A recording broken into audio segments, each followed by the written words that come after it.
নমস্কার বন্ধুরা, আমি সৌরভ আর আপনারা শুনছেন অদ্ভুত হলেও সত্যি। আজকের গল্প রাম সিংহের সাহস, লেখক জগমোহন মুখোপাধ্যায়। এটি শিকার কাহিনীর দ্বিতীয় গল্প।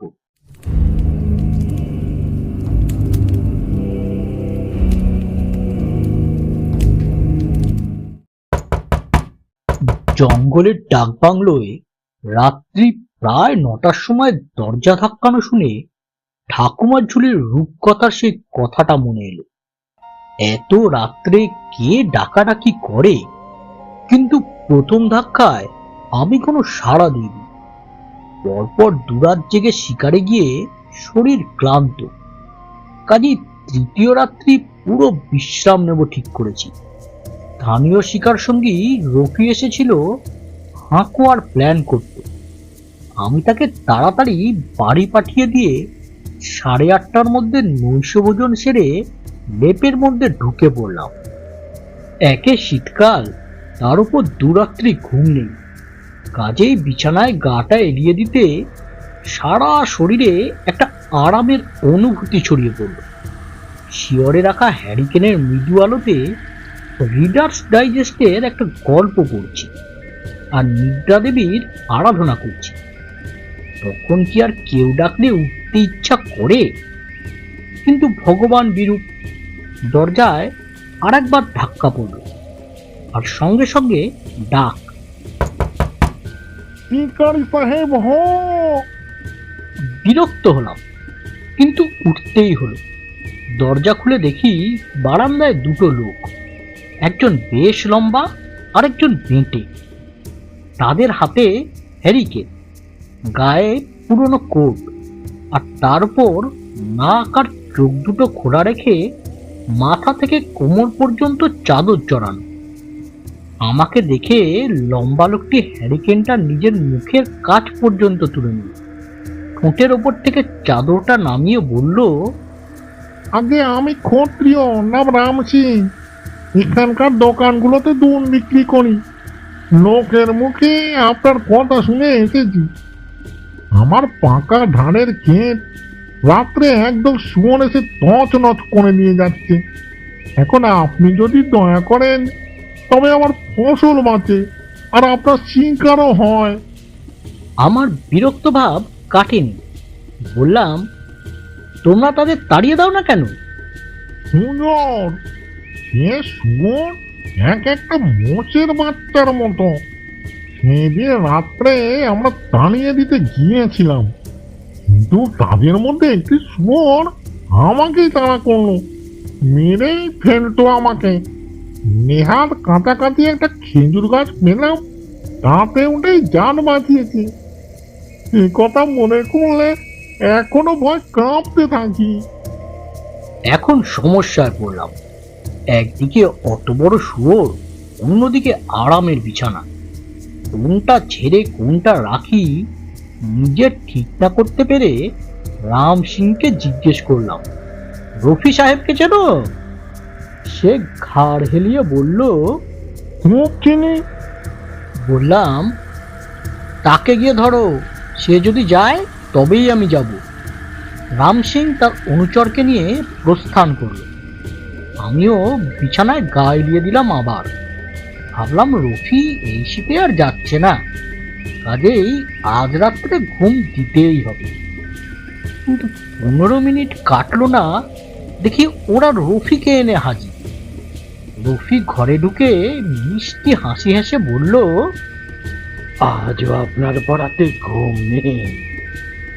রফির কথায় ও হাসিতে আমার ঘুম আর বিরক্তি দুই উবে গেল।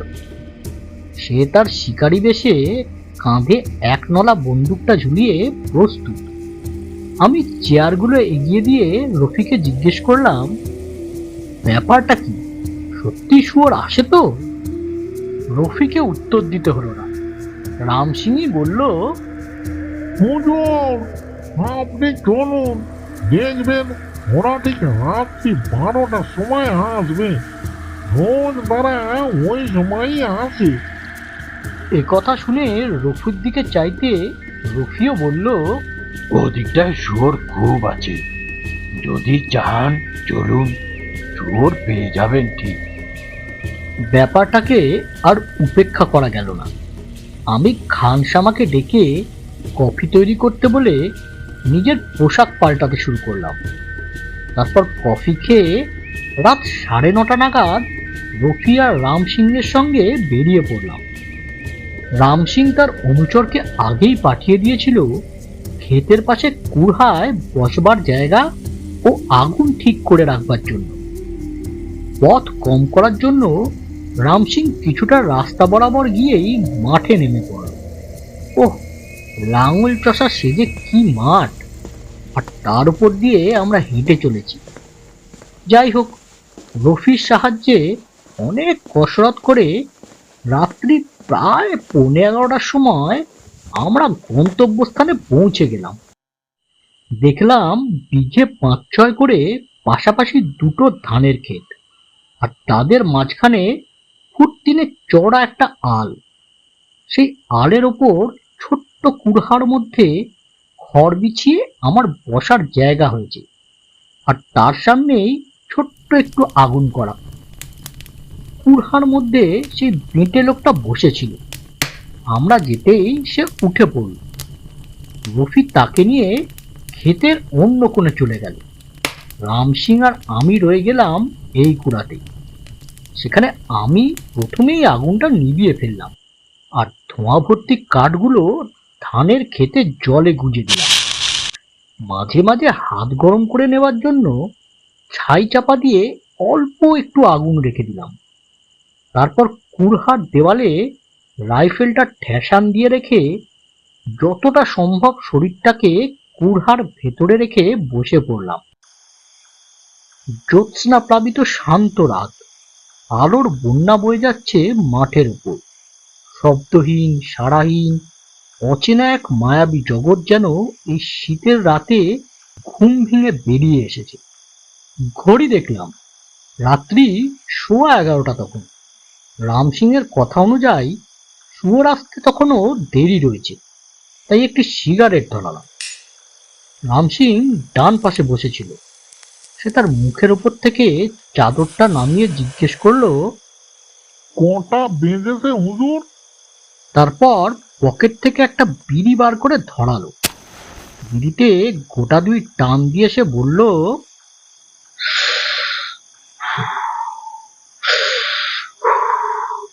সাব বহুত হুঁশিয়ার, ওরা আমাদের দেখতে পেলেই টেনে আসবে।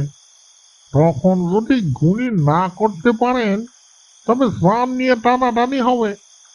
আমি চুপি চুপি অথচ বেশ কড়াভাবে তাকে এক ধমক দিলাম। তুমি কথা বলো না, সে যা হয় আমি বুঝবো। ধমকটায় কাজ হলো। রাম সিং ভীত বিহ্বল দৃষ্টিতে 2-4 বার এদিক ওদিক তাকিয়ে বিড়িটা শেষ করে হাঁটু মুড়ে বসে তারপর মাথাগুলো ঝিমুতে লাগলো। ক্রমশ 11:30 বাজলো। এতক্ষণ হাঁটু মুড়ে বসে আমার হাঁটুতে ব্যথা হয়ে গিয়েছিল।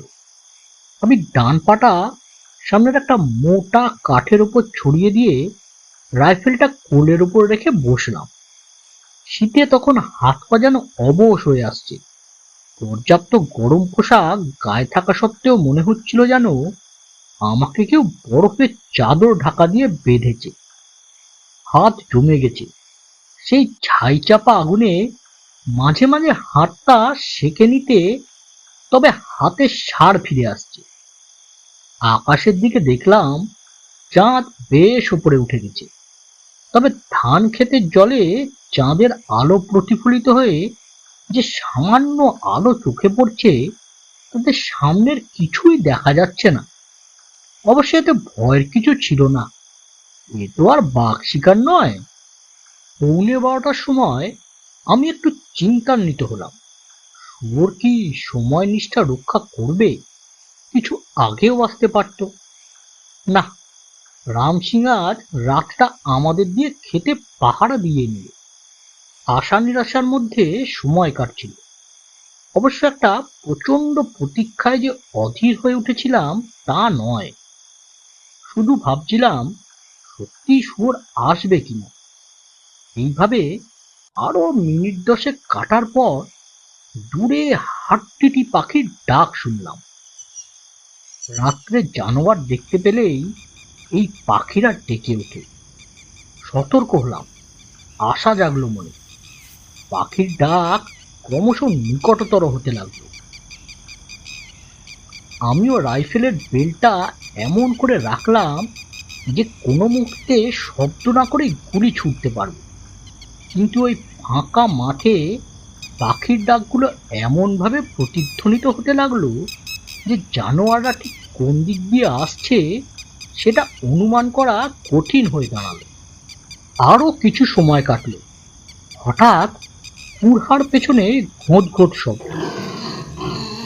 সঙ্গে সঙ্গে চেয়ে দেখি আলোর ওপর দিয়ে গোটা ছয়েক বড় বড় শুয়োর আসছে আমাদের দিকে। জ্যোৎস্না রাত্রে স্পষ্ট দেখা যাচ্ছে তাদের। আমি প্রস্তুত, শুধু ছড়ানো ডান পাটা মুড়ে হাঁটু গেড়ে বসেই ফায়ার করব। রাইফেলটা কোলের ওপর থেকে তুলতে গিয়ে রাম সিংহের গায়ে ধাক্কা লেগেছিল। আমি সেটা গ্রাহ্যের মধ্যেই আনিনি তখন, কিন্তু যেই ছড়ানো ডান পাটা কাঠের ওপর থেকে তুলতে গেছি, রাম সিং কাঠের ওপর আমার হাঁটু দু হাতে চেপে ধরে ভয় পাওয়া কাঁপা কাঁপা গলায় চেঁচিয়ে উঠল। মুহূর্তের জন্য আমি কিংকর্তব্য বিমূঢ় হয়ে গেলাম। ও সেই অবস্থাতেই রাম সিংয়ের মোষের বাচ্চার মতো বড় শুয়োরের হাত থেকে আত্মরক্ষার জন্য রাইফেলের নলটা তাদের দিকে তাক করলাম। কিন্তু শুয়োরেরা ওই চিৎকার শুনে কি আর থাকে? তারা লেজগুলো পাকিয়ে ছুট লাগালো। এদিকে আমার হাঁটু ভাঙবার ডাকি। যত বলি পা ছাড়ো, রাম সিং সে কথা শোনে না। শেষ পর্যন্ত রাইফেলটা কোলের ওপর রেখে দু হাত দিয়ে রাম সিং এর হাত ছাড়িয়ে আমার পাটা বাঁচালাম। বললাম, তোমার ভয় নেই, আমাকে ছেড়ে দাও। পা ছেড়ে রাম সিং তখনও ভয় কাঁপছে। আমি হতাশ হয়ে বসে বসে ভাবছি সমস্ত ঘটনাটা। এমন সময় দেখি আলোর ওপর একটা একলা শুয়োর আমার থেকে 20-25 গজ দূরে। এই সুযোগ আর ছাড়বো না। আমি সঙ্গে সঙ্গে মাথায় লাগানো স্পটলাইটটা জ্বালালাম। শুয়োরটা এক লাফে আল থেকে নেমে অদৃশ্য হয়ে গেল। আমি ছুটলাম তার সঙ্গে। কিছু দূর এসে দেখি সে আমার দিকে ফিরে দাঁড়িয়েছে। স্পটলাইটে তার লালচে চোখ দুটো জল জল করছে, কিন্তু জ্যোৎস্নাতে স্পটলাইটটা ভালো কাজ না করায় তার দেহের কোনো অংশই স্পষ্ট দেখা যাচ্ছে না। তবু আমি আন্দাজে গুলি ছুঁড়লাম।